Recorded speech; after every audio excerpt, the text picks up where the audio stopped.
Doctor Alberto Joaquín Martínez Simón está postulado al edicto 10 del año 2018, tiene 49 años de edad, nacido el 3 de febrero de 1969, egresado a la Universidad Nacional de Asunción, doctor en Ciencias Jurídicas por la Universidad Nacional de Asunción, tesis doctoral La responsabilidad civil colectiva, con la calificación summa cum laude. Ejerció la profesión por 10 años, luego fue juez de primera instancia, actualmente miembro del Tribunal de Apelaciones. Ejercicio de la docencia en la Universidad Nacional de Asunción, Universidad Católica de Asunción, Universidad Americana y en la Escuela Judicial. Tiene publicaciones, disertaciones y exposiciones. Buen día, doctor Alberto Martínez. Tiene 10 minutos para referirse sobre los ejes temáticos. El funcionario Ignacio Cardoso estaría indicándole con la carpeta amarilla y la carpeta colorada a medida que transcurre el tiempo. Adelante. Muchas gracias. Muy buenos días a los integrantes del Consejo de la Magistratura, a los integrantes del Tribunal de Honor, al público presente. En estos 10 minutos voy a abordar 5 temas propuestos por el Consejo. El primero de ellos tiene que ver con el rol del Poder Judicial en un Estado de Derecho.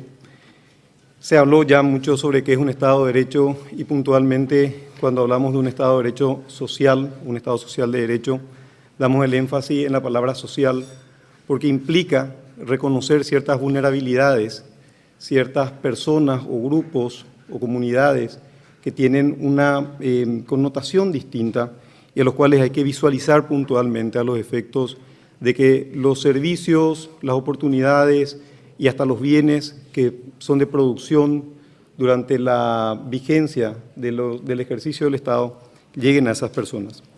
El Poder Judicial tiene que visualizar esas asimetrías, tiene que visualizar esas desigualdades y tiene que establecer mecanismos para que esas personas que están dentro de esos grupos que son ciertamente vulnerables, como los campesinos, las mujeres en situación de violencia, los niños, niñas y adolescentes, las personas con ciertas discapacidades tengan un acceso a una tutela judicial efectiva. Este principio de tutela judicial efectiva que se transversaliza, es decir, que se aplica a todo ciudadano que recurra a la justicia buscando una solución, se hace todavía más sensible a través del concepto del Estado Social de Derecho a estos grupos vulnerables. La Corte Suprema de Justicia tiene hoy en vigor las llamadas 100 reglas de Brasilia, producto de Cumbre Iberoamericana de Cortes y de Consejo de la Magistratura, que ya hace varios años está en vigencia y en el cual luchamos todos los días, tratamos de destruir aquellos obstáculos que impidan el acceso a justicia a estas personas vulnerables. Y principalmente el rol del Poder Judicial dentro de este Estado Social de Derecho, como ente monopólico para la resolución de conflictos, tiene una misión que es la de transparentar los procesos. Hoy día estamos sufriendo una suerte de descrédito colectivo, todos los entes. Esto no es privativo del Poder Judicial, obviamente.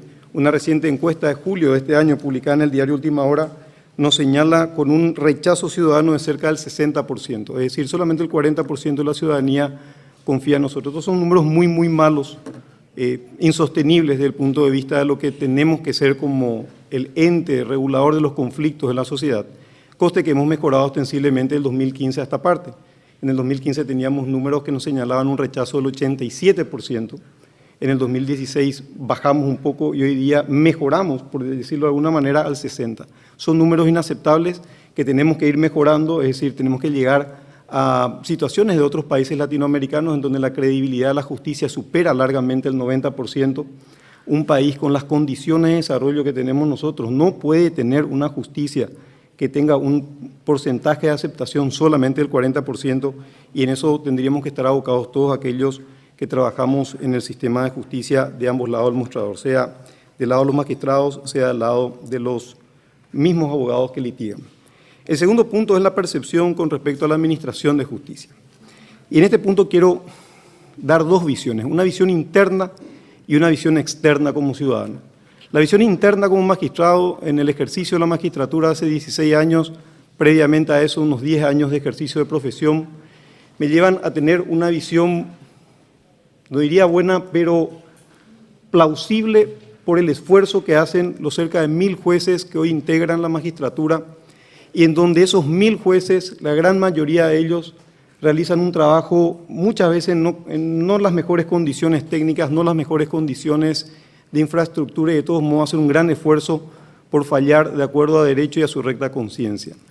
Estos 1000 jueces no son noticias, son noticias aquellos jueces o aquellos miembros del sistema judicial, incluyendo fiscales y eventualmente hasta los defensores, que transgreden alguna norma, que transgreden o que cometen directamente un acto ilícito en funciones. Esos son noticias y lastimosamente nos meten todos dentro de la misma bolsa y tenemos este 60% de descreimiento de la ciudadanía.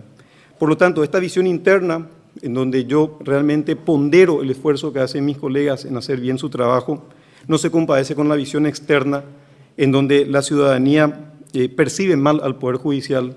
Hay una notoria crisis de institucionalidad de la cual nosotros no somos ajenos. Por lo tanto, es una misión particularmente importante la que tienen en este momento los miembros del Consejo y posteriormente los miembros del Congreso y el Poder Ejecutivo, por supuesto, para designar personas que sean absolutamente creíbles en los cargos de ministros de la Corte. Estas personas que sean creíbles van a permear hacia abajo esa credibilidad. Yo siempre sostuve que esta generación ya no va a gozar de una buena fama, será buena fama la siguiente generación de magistrados, pero es momento de ponernos en campaña para mejorar esa muy mala imagen. También se habló mucho con respecto a la percepción de la ciudadanía en función a la mora del Poder Judicial. Y acá quiero hacer una pequeña diferenciación. Se habló mucho de mora, pero yo quiero separar lo que es mora de lo que es duración de los procesos. Mora tendríamos que entender como aquel tiempo en exceso que tarda el juez en dictar sentencia. Hay jueces que incurren en mora en el dictado de sus sentencias, pero hay que comprender que muchas veces no se debe a una falta de compromiso en el trabajo, sino a muchos otros factores que lleva por falta de medios o de recursos humanos adecuados para que esa labor se cumpla. Y otra cuestión muy distinta es la duración de los procesos. Es decir, cuando hablamos de duración de los procesos, ya entramos en un problema mucho más complejo, en el cual tenemos que identificar que evidentemente la ciudadanía no está de acuerdo con que un juicio ordinario dure 4 años, cuestión que también es insostenible, implican cambios mucho más profundos que no pasan simplemente por la aceleración en el dictado de las sentencias. El tercer tema, que tiene que ver con lo propuesto por el Consejo, habla de la independencia del Poder Judicial y su autarquía presupuestaria. Acá tenemos que ser, digamos, muy claros, muy concretos. Nosotros estamos recibiendo como Poder Judicial, como Corte Suprema de Justicia y órganos derivados, el 3,4% del presupuesto general de gasto de la Nación. Superamos en 0,4% el mínimo que impone la Constitución Nacional y a este respecto tenemos que decir que el tratamiento que se le da al proyecto de presupuesto que remite la Corte Suprema de Justicia no es el adecuado porque nos están dando un tratamiento tal cual otro ministerio y dentro del órgano legislativo tocan el presupuesto que remite la Corte. Yo soy del criterio que si la Corte remite un presupuesto hasta el 3%, que es el mínimo, el Poder Legislativo tendría que aprobar a libro cerrado, es decir, tal cual envió la Corte y eventualmente discutir el plus hacia arriba que la Corte podría llegar a enviar. En este caso sería el 0,4%. Otro problema que tenemos que ver con el tema de la autarquía es el plan financiero del Ministerio de Hacienda. Es decir, una cosa es tener los fondos reservados o aprobados por el presupuesto y otra cosa es ver cómo le van otorgando el dinero al Poder Judicial. Y acá entramos en los dos grandes problemas que tienen que ver con la posibilidad de que órganos fuera del Poder Judicial intenten influir no debidamente en ciertas decisiones de los órganos de justicia. Tanto el Poder Legislativo, cuando tenemos que venir a negociar, hablo institucionalmente, un presupuesto, como órganos del Poder Ejecutivo, cuando tenemos que ir a bregar para que aquello que ya nos aprobaron nos entreguen en los momentos que sean oportunos ser entregados a los efectos de que el Poder Judicial pueda realizar las inversiones necesarias y pueda realizar los gastos de acuerdo a esas inversiones que se fueron programando ya de acuerdo a la política que fue trazada por la Corte Suprema de Justicia. Con respecto a la propuesta del compromiso personal en la defensa de los derechos humanos y valores democráticos, tenemos que reconocer que post-1989 la vigencia, el reconocimiento y mismo la eficacia de los derechos humanos obtuvo un gran salto. Sin embargo, Esto no es suficiente, porque Paraguay es signatario de todos los convenios de derechos humanos que existen en el ámbito. Sin embargo, hoy día tenemos ciertas observaciones principalmente vinculadas a comunidades indígenas y sus reivindicaciones territoriales, las cuales estamos siendo objeto de observación por la Corte Interamericana de Derechos Humanos. El compromiso tiene que pasar por institucionalizar la aplicación del llamado control de convencionalidad, que después en las preguntas haré alguna profundización un poco mayor. El último punto, que tiene que ver con la propuesta personal en caso de acceder al cargo, básicamente en dos cuestiones, me baso en dos cuestiones. Una honestidad absoluta, lo que incluye una transparencia y un desapego a cualquier tipo de influencia política o económica, y una circunspección absoluta al trabajo. Es decir, tratar de mantener la conducta que me han inculcado mis padres hasta hoy y que me ha valido el puesto que me gané en el Poder Judicial, ocupando hoy día el cargo de camarista. Muchas gracias. Muchas gracias, doctor. Tiene la palabra los miembros del Tribunal de Honor, el doctor Luis Fernando Sosa Centurión. Buen día, doctor. Buen día, profesor. Nada más para aclarar. Cuando usted habla de la autarquía y el presupuesto del Poder Judicial, mencionó que se está recibiendo el 3,4%, y que una cosa es la aprobación que se tiene del presupuesto por la ley, otra es la disponibilidad del recurso. Tenemos el artículo 88 de la ley 1535 de Administración Financiera del Estado, por el cual nos dice que en el proyecto remitido, en este caso anteproyecto, al Ministerio de Hacienda, y para que se conforme el presupuesto, no deben proyectarse gastos en donde no estén asegurados los recursos. Y muchas veces, por aquello de que un presupuesto es la estimación que se hace de los gastos en función a los recursos que se obtienen, estamos supeditados a la ejecución del presupuesto. Y es la única ley probablemente en nuestra estructura legal jurídica que se cumple en la medida que se tienen los recursos disponibles. Entonces, el Poder Ejecutivo, como administrador de la República, tiene la potestad de establecer los planes de ejecución financiera del presupuesto, de acuerdo a la disponibilidad de los recursos. Y desde hace 3 años a esta fecha estamos tropezando con procedimientos de vetos totales y parciales del presupuesto que se puso por lo que se puso en vigencia en los artículos 216 concordante con el 217 de la Constitución, en donde el presupuesto del año anterior continúa en su aplicación. El gran problema de la administración financiera del Estado es la disponibilidad de recursos. Y eso se mueve por recursos genuinos del Estado o recursos provenientes del endeudamiento. ¿Cómo usted, desde la Corte Suprema de Justicia, estaría enfocando la propuesta legislativa para que, aunque los otros institutos del Estado no dispongan de recursos, al Poder Judicial no le falte esos recursos? ¿Cuál sería su enfoque? Gracias, profesor. Realmente el artículo 249, cuando nos habla de la autarquía, está muy vinculado al 248 de la Constitución, que nos habla de la independencia. Es decir, no hay independencia del Poder Judicial sino una autarquía presupuestaria. Y usted hizo una descripción absolutamente gráfica del marco normativo que nos rige y de la realidad también que nos rige, es decir, no podemos gastar lo que no tenemos, y esa es la temática por la cual el Ministerio de Hacienda va haciendo ciertos depósitos, pero ojo con el detalle. En la Constitución Nacional, el único poder judicial al cual se le reconoce la autarquía es al Poder Judicial. Es decir, expresamente en el 249, y si uno busca en toda la Constitución va a encontrar 2 artículos más, en donde se habla de la autarquía dentro de los parámetros legales para las gobernaciones y para las municipalidades, pero donde el poder del Estado donde tenemos autarquía es establecido puntualmente para el Poder Judicial.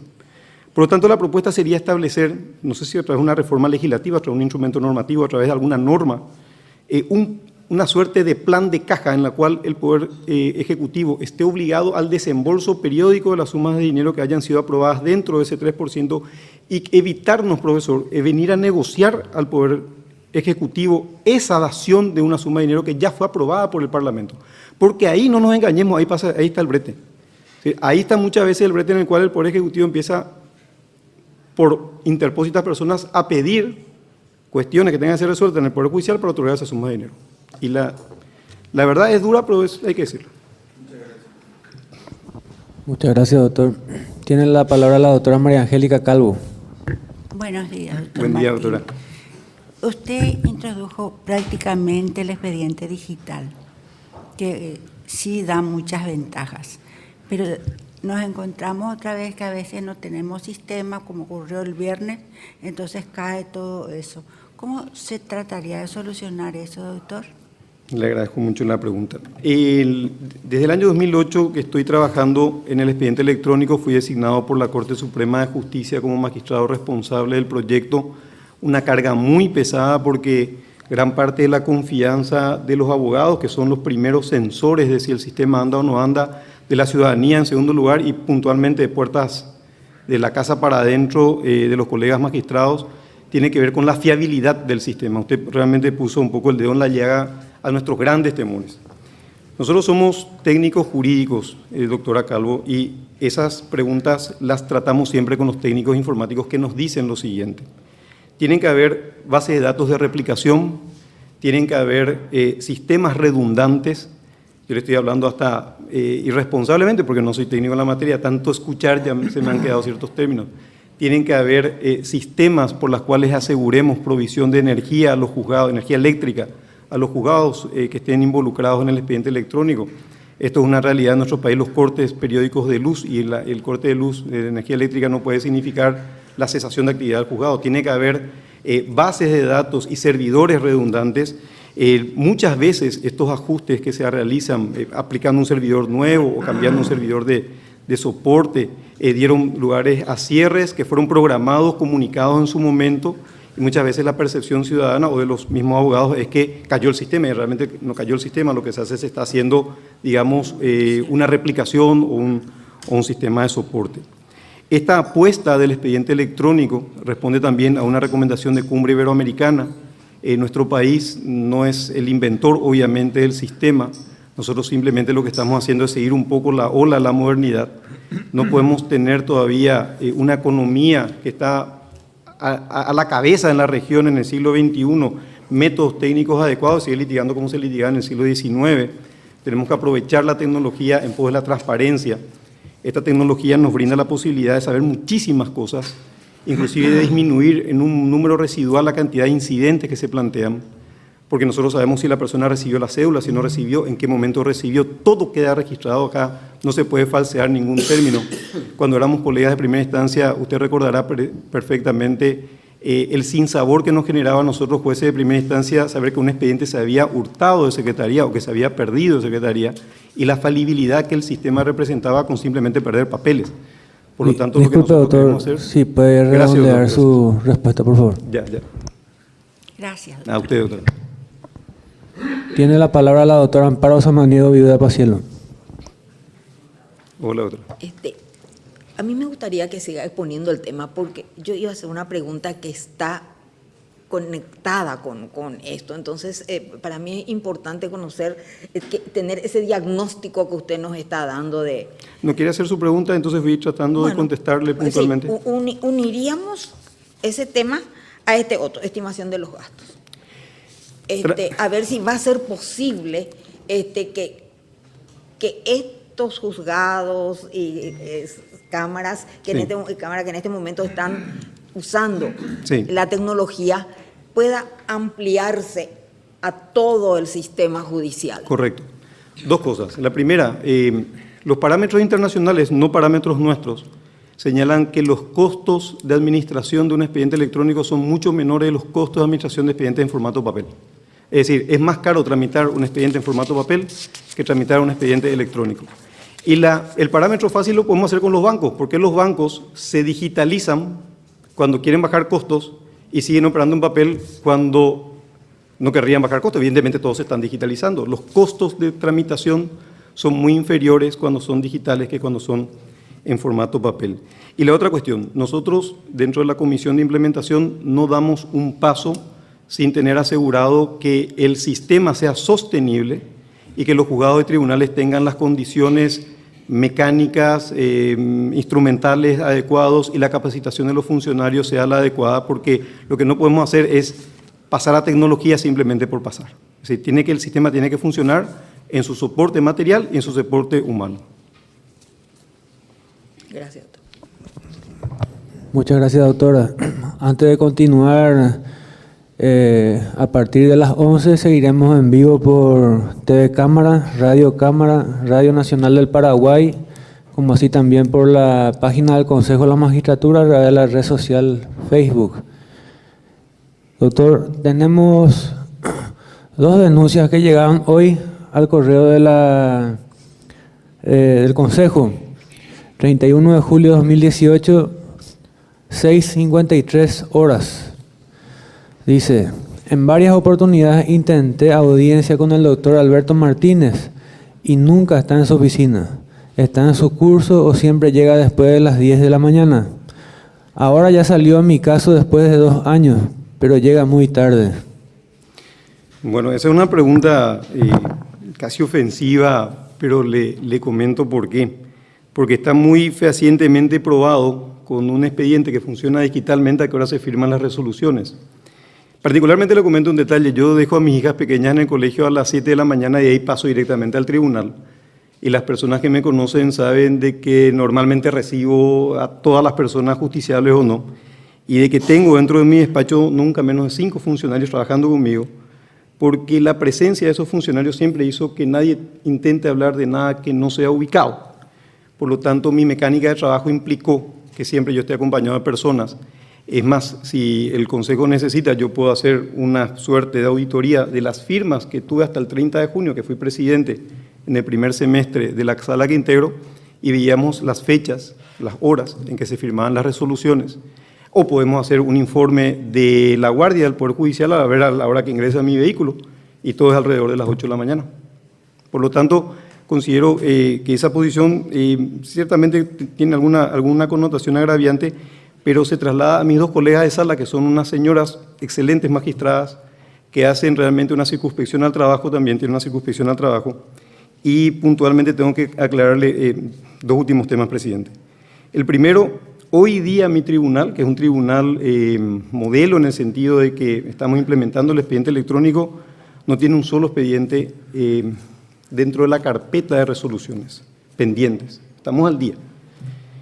La segunda cuestión: no tenemos una sola queja por retardo de justicia. Es más, un compromiso nuestro es como nosotros estamos implementando el expediente electrónico.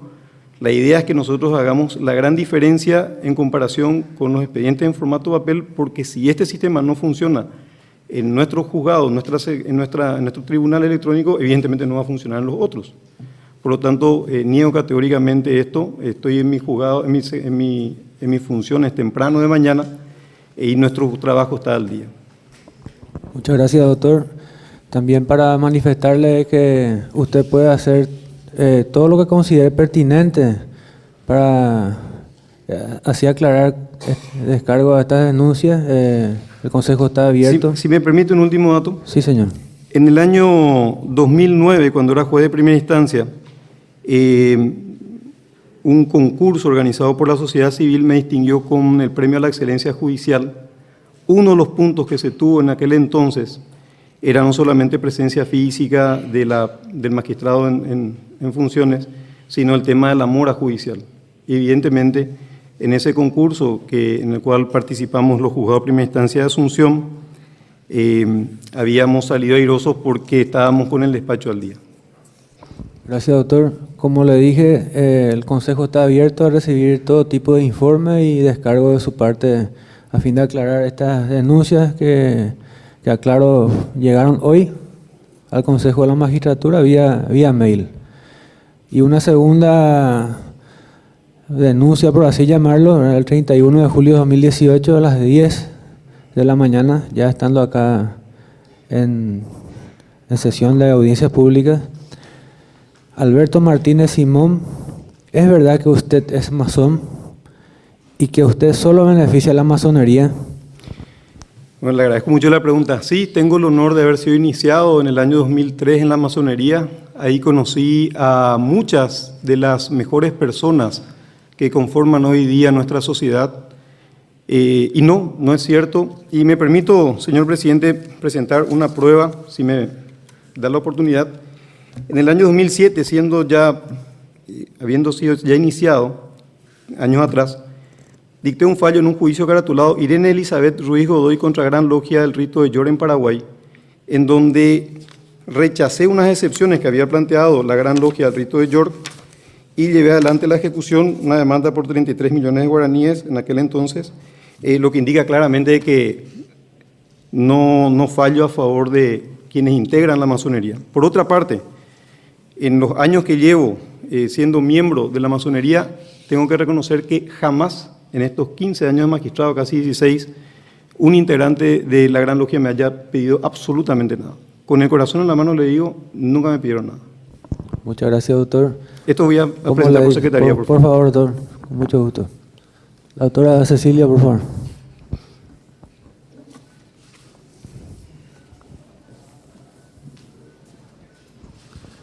Esperamos asimismo, doctor, los demás informes también que usted considere pertinentes.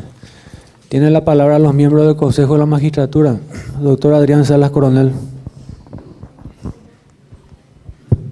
Buen día, doctor Martínez. Buen día, doctor. En su exposición señalaba de que tiene una visión interna y externa del sistema de justicia. Como abogado que ejerció la profesión y hasta hoy día como magistrado.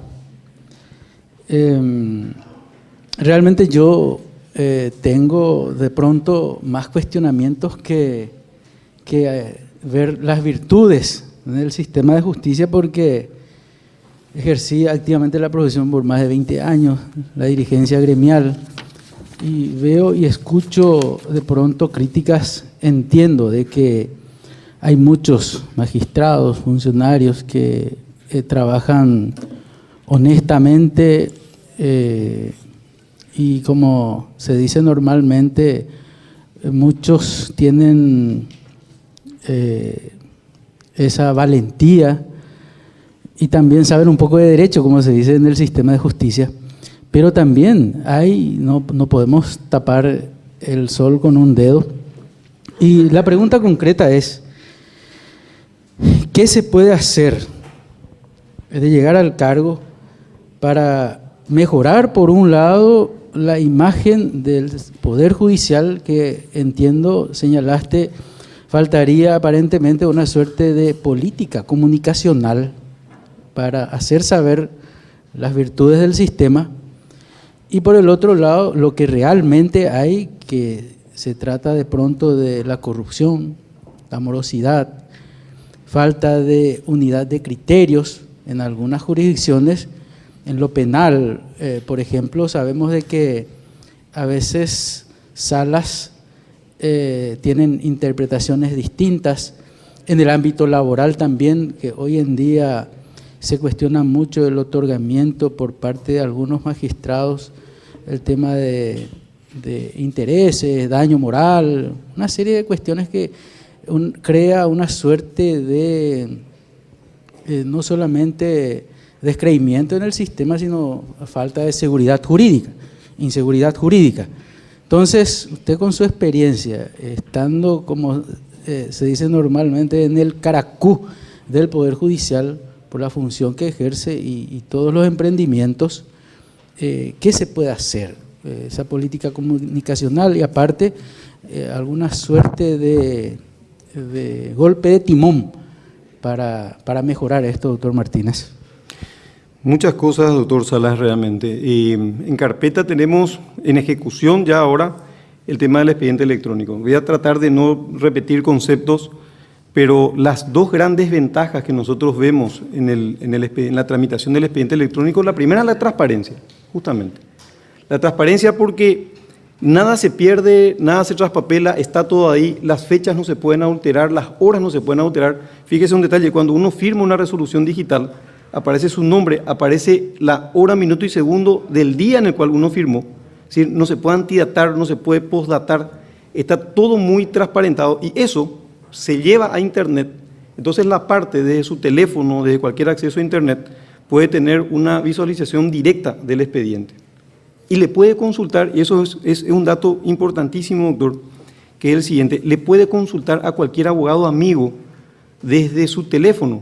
Recordemos, Elio Vera, un periodista y abogado, hace unos años desaparecido, escritor muy irónico con respecto al tema del Poder Judicial, decía, se presume que todo paraguayo es abogado hasta que pruebe lo contrario. Y uno puede abrir el expediente en la palma de la mano, literalmente con su teléfono, y mostrarle a cualquier vecino, amigo, cómo va su juicio. Fíjese que nosotros estamos queriendo con esto sacar un intermediario en la cadena de comunicación. Yo ejercí la profesión 10 años antes de ser juez, y una de las cosas que más percibí en aquel momento es que el justiciable, el dueño del problema, como le solemos llamar, no tiene un acceso directo a la fuente de información. Siempre pasa por una cadena informática y esa información de buena fe o de mala fe se va deformando y le llega al destinatario de otra manera. Nosotros queremos evitar esos intermediarios y que el justiciable tenga la fuente directa. Esa es la primera estrategia que tenemos de transparentar, poner las cosas en Internet al acceso de las personas. Obviamente van a haber algunos filtros, es decir, no todos van a poder acceder a toda la información. La parte sí, irrestrictamente a toda la información, pero no todos los ciudadanos van a poder saber los detalles del proceso porque hay detalles que son vinculados a menores, vinculados a cuestiones que son que tienen que guardarse relativa discreción, van a permanecer, digamos, solamente al acceso de parte. Esa es una estrategia, doctor Salas. Después, el tema de la despolitización de los órganos de designación y de remoción de los magistrados. Nosotros dentro del gremio de jueces discutimos esto ya en una convención y llegamos a muchas conclusiones unánimes en el sentido de que la politización o la injerencia de los órganos políticos tiene que reservarse solamente para aquellos cargos que son de designación política. O sea, le hace fiscal general del Estado, le hace ministro de la Corte. Pero establecer un sistema de calificación técnico para camarista para abajo, es decir, nosotros queremos un poder judicial técnico y eficiente. Ahí pasa el tema de la seguridad jurídica, cuando tanto se habla de seguridad jurídica, ¿qué es lo que queremos ganar con el poder judicial con seguridad jurídica? Un poder judicial que sea eficiente y rápido, es decir, que te dé rápido una respuesta dentro de plazos razonables. Y eso es una cuestión técnica, no política. Y hoy día, la Constitución del 92 tuvo probablemente la buena intención de establecer una serie de controles, porque pasábamos de un periodo dictatorial muy prolongado, en donde queríamos democratizar todo y nos dimos cuenta que creamos dos organismos que tienen mucho componente político para un cargo que es eminentemente técnico. Por eso hago la salvedad de los cargos de ministro de Corte y fiscal general del Estado, que tienen que tener un consenso político, pero pasa, nosotros creemos, por la despolitización para los cargos inferiores. Y una última cuestión, que no es menor, el tema de los funcionarios. Nosotros queremos establecer un sistema de selección para funcionarios que pase por concursos de oposición llamados para circunscripciones. Por ejemplo, la circunscripción de Paraguarí se llama un cargo para Uquier, se crea un concurso, el que gana ese concurso es el próximo que quiera ser designado en Paraguarí. Cuando se cree la vacancia, se le va a designar a esa persona. Entonces ya nos evitamos las influencias locales para la designación de ciertas personas que pueden tener o no versación al respecto, pero nos vamos a asegurar que ahora sí la tengan a través de este concurso. Es decir, una cuestión muy importante pasa por los funcionarios de soporte a los jueces que ejerzan sus funciones. Hay otras ideas, pero circunscribiéndonos las tres más importantes. Muchas gracias, doctor. Tiene la palabra el doctor Cristian Kriskovich. Gracias, buen día, doctor. Buen día. Ya hemos visto que es la cara visible del expediente electrónico. Yo creo que los efectos, los resultados son muy positivos y en general hay aprobación de todos los sujetos intervinientes. Pero un postulante hace unos días que no ejerce la magistratura, que es abogado pasillero, como se dice, criticaba su implementación en el sentido de que se pasó por encima ciertas normas procesales. Es decir, no se dio acompañado de una reforma del Código Procesal y el Código de Organización Procesal. ¿Cómo se salva ese obstáculo y qué respuesta puedes dar a esa crítica? En primer lugar, tenemos que entender que el expediente electrónico no modifica ninguna norma procesal. Es decir, lo que nosotros estamos modificando es el asiento de las actuaciones y las reglas del juego, por llamarlo de alguna manera, que son las normas procesales que van a regir la manera de tramitar un juicio, son las mismas. Lo que nosotros hacemos es cambiar el asiento en papel por asientos electrónicos. Y lo que hacemos ahí es respetar los plazos, las prórrogas. Es decir, hoy en día, por ejemplo, rige la prórroga hasta las 9 de la mañana del día hábil siguiente.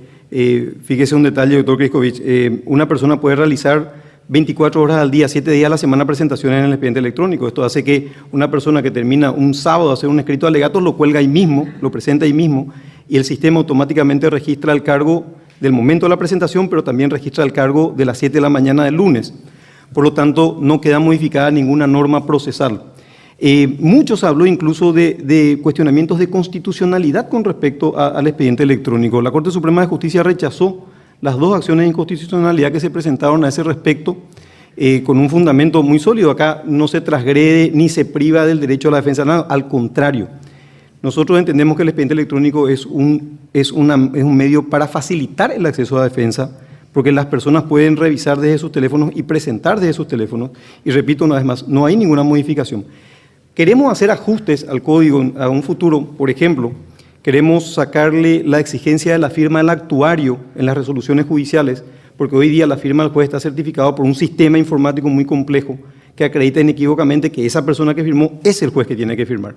Por lo tanto, lo que queremos hacer es, a futuro, eliminar la presencia del actuario en las firmas de las resoluciones. Va a seguir siendo el actuario, obviamente, el jefe de la oficina, y va a seguir realizando una cantidad de funciones, pero ya no le queremos dar la función de fedatario, de la firma del juez en las resoluciones.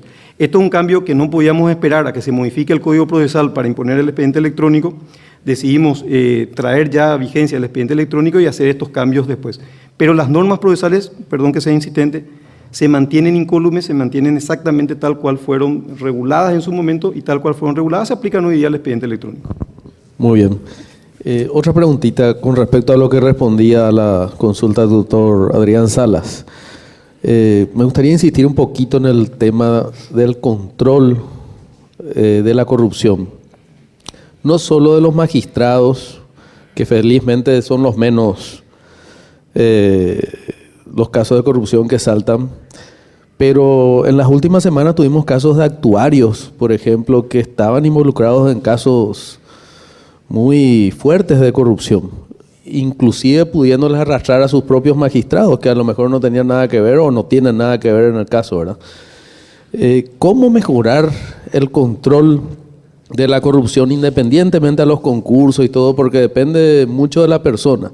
¿Cómo mejorar el control anticorrupción dentro de la Corte Suprema de Justicia?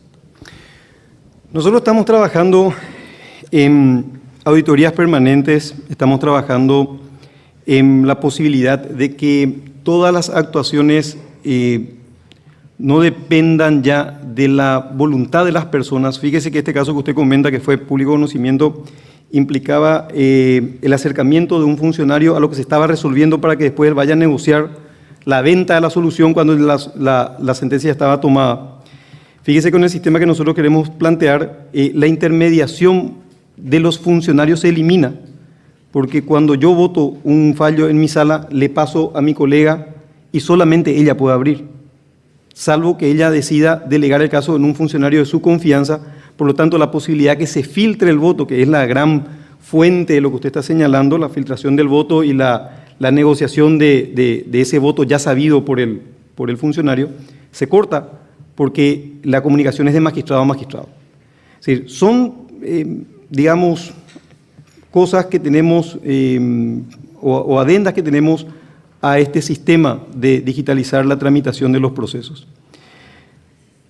Y también tengo que contar una cosa, es decir, el expediente electrónico no es la varita mágica por la cual la mora va a desaparecer y la corrupción va a desaparecer. O sea, el juez que va a cobrar por su sentencia puede seguir existiendo con el expediente electrónico. Lo que hace es reduce la posibilidad de que eso suceda y reduce la posibilidad de que se dilate mucho el expediente.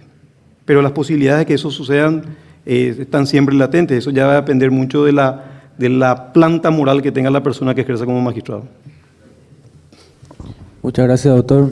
Tiene la palabra el doctor Carlos Raúl Cabrera. Buenos días, doctor. Buen día, doctor.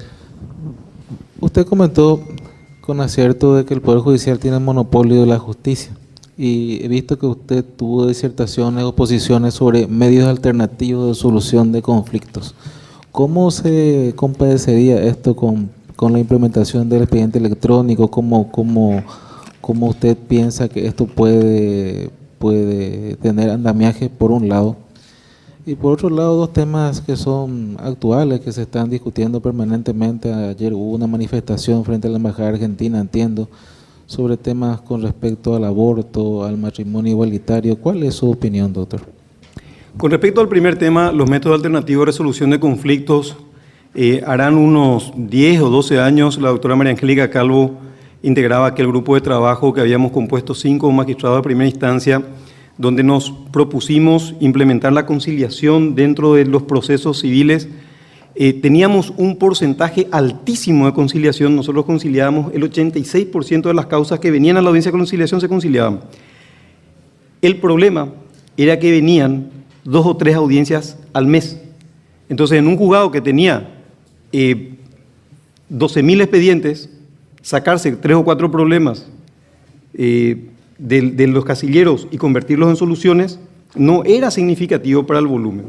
Yo creo que esto pasa, doctor Cabrera, por un cambio en el chip en la educación. Es decir, las mallas curriculares de las facultades tienen que enseñar que los problemas no solamente se resuelven con litigios, sino que hay otros métodos alternativos de solución, porque si no vamos todos al mismo embudo y terminamos todos litigando en el Poder Judicial. Hay un dicho en Estados Unidos que dice, cuando uno solo tiene un martillo piensa que todos los problemas son clavos. Sin embargo, no todos los problemas son clavos, hay otros problemas que son tornillos, entonces hay que sacarlos de otra forma. Por lo tanto, cuando nosotros queríamos implementar aquel sistema que dio muy buen resultado, porque la calidad de los acuerdos era muy grande, usted se acordará que cuando uno media o cuando uno concilia, la parte es integrante de la solución del problema, entonces el advenimiento hace que la ejecución sea mucho más sencilla que la ejecución de una sentencia. Teníamos acuerdos de altísima calidad, pero en un número absolutamente reducido. Yo creo que nosotros tenemos que hacer un acuerdo, hablo como institución, con las facultades, en donde no solamente enseñemos procesos, no solamente enseñemos técnicas de litigación, sino que enseñemos técnicas de negociación. Con respecto a la segunda pregunta, la cuestión está resuelta hoy día a nivel constitucional. Es decir, tenemos una protección integral de la vida desde el momento de la concepción y tenemos una prohibición del matrimonio igualitario porque la misma Constitución define que el matrimonio es una institución en la cual un hombre y una mujer contraen matrimonio. Yo no soy ajeno a que los tiempos cambian, es decir, las instituciones que ancestralmente eran definidas de alguna manera por presión social podrían eventualmente cambiar. Habrá que auscultar en la próxima constituyente, que se rumorea que se va a cambiar o no la Constitución, que se va a reformar en algunos puntos o no, hay un interés social manifiesto de un grupo importante que tenga el peso suficiente para cambiar, porque no nos olvidemos que la Constitución es un órgano de regulación política, eminentemente política, que define la manera en que es un país de acuerdo al consenso comunitario de sus ciudadanos, en donde todos sus ciudadanos son escuchados, pero se impone nuevamente el criterio de la mayoría.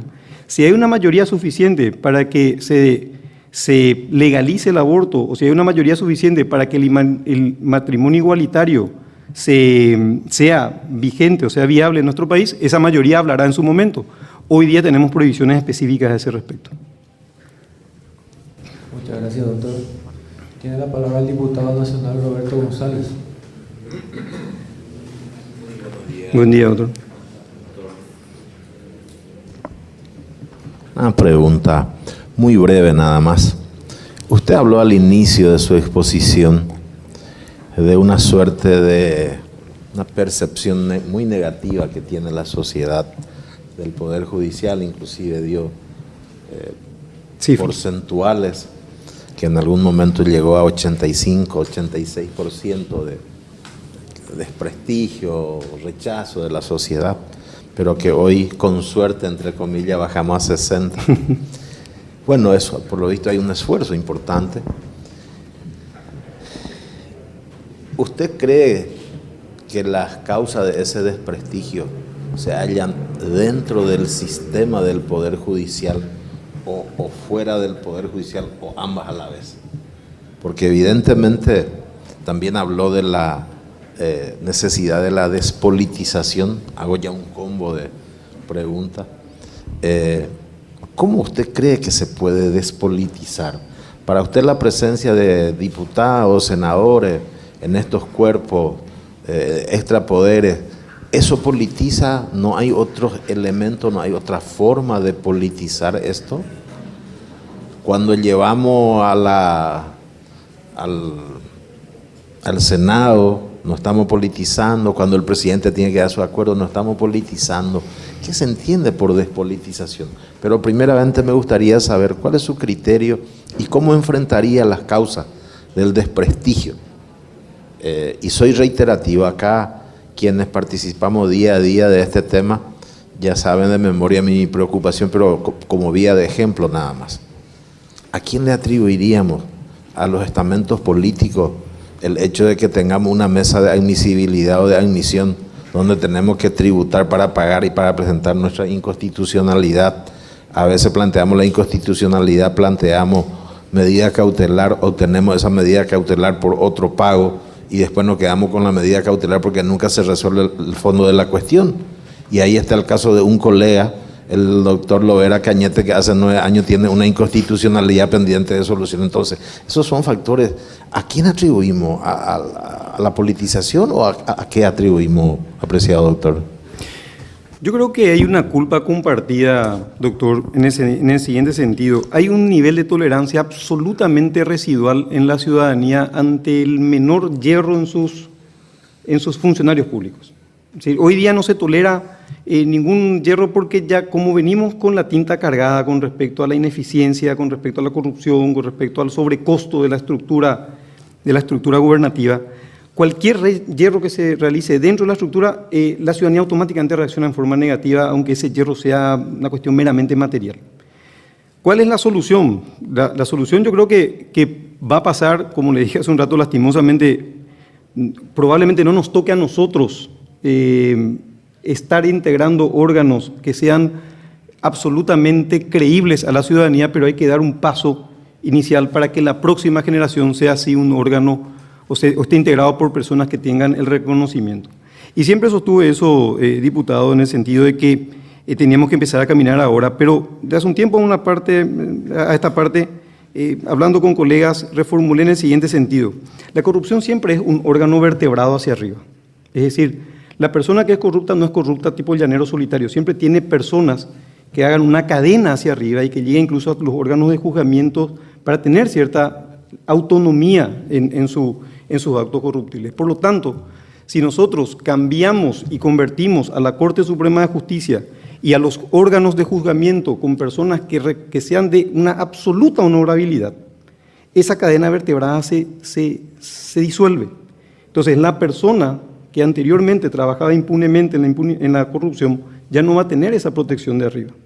Por lo tanto, es demasiado delicada la tarea que tienen ustedes y el Congreso después, y el Poder Ejecutivo después, en crear un órgano que por lo menos en esta etapa de transición de los próximos y hasta la próxima generación le dé ese cariz de seriedad al manejo de la cosa pública en cuanto a la administración de justicia.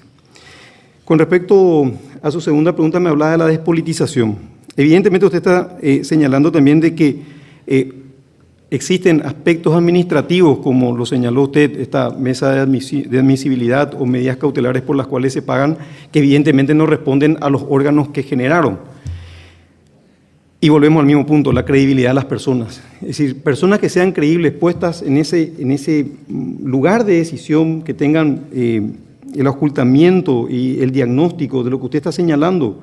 Si detectan el problema y no lo combaten, están pecando por omisión. Es decir, esa persona puede estar en el cargo, detectado el problema, y que lo consienta está haciendo igual que los que crearon ese sistema por el cual usted muy bien señaló, pagamos una tasa o un peaje para seguir el camino que cualquier justiciable tendría que seguir sin pagar ese peaje. Pasa un poco por lo que decían los filósofos socráticos, pasa un poco por la persona, o mucho por la persona.